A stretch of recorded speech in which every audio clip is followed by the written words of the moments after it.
Paul, can you give us your sense of how things went, what it felt like, the moments that stood out to you? Yeah, this was Kamala Harris on offense, Adrienne. This was the candidate, I think it's fair to say, that Democratic supporters in this country have wanted to see, somebody who is capable of taking on Donald Trump in a way that Joe Biden, certainly in recent months, was not able to do. Kamala Harris went hard against Donald Trump on a long list of fronts. It started out with a handshake. Kamala Harris walking across the stage to say hello to Donald Trump. They'd never met before. This was their first debate, obviously, as well. And then the niceties very quickly went away. They talked about the economy very briefly off the top, and soon enough turning to what many have deemed one of the strengths of Kamala Harris, and that's reproductive rights. I want to play a clip from her on that as she took it to Trump on abortion rights.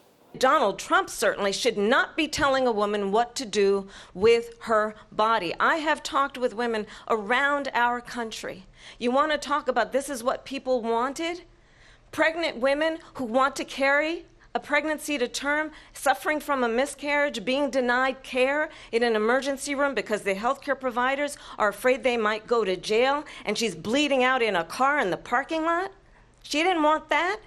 Over the course of the debate, Adrienne, she used her time to go after Trump on topic after topic after topic. He very quickly began to appear to be agitated, wagging his finger at times, calling her names, Marxist, radical left, liberal. When he started talking about his perspective that under Democrats the crime rates had gone up, Kamala Harris had this retort to that. I think this is so rich. Coming from someone who has been prosecuted for national security crimes, economic crimes, election interference, has been found liable for sexual assault, and his next big court appearance is in November at his own criminal sentencing. It's clear, Adrienne, Kamala Harris was prepared. She had her list of subject matters that she wanted to take Donald Trump to task upon. And one by one, tonight, she seemed to do that.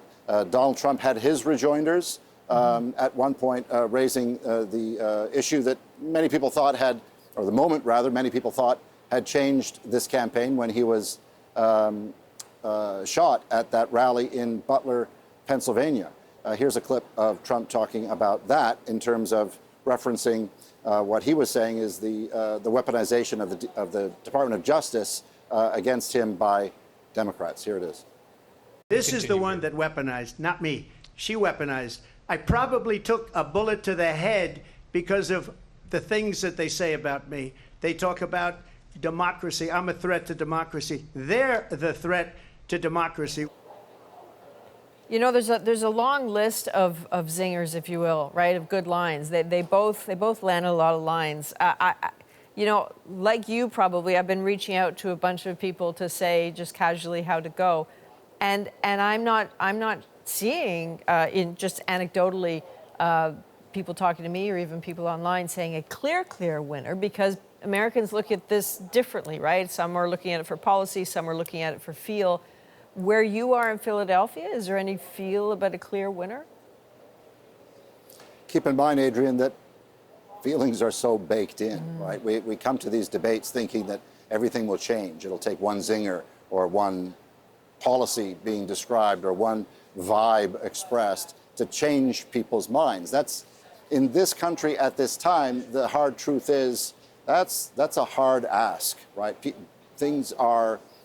Opinions are long decided, especially when it comes to all things Trump, right? The idea of Harris, this energy and this enthusiasm that she's brought to the Democrat side is a real thing, right? That is a real thing. We've seen the result of that as the race tightened from what seemed to be a Trump walk a few weeks ago to a neck-and-neck race.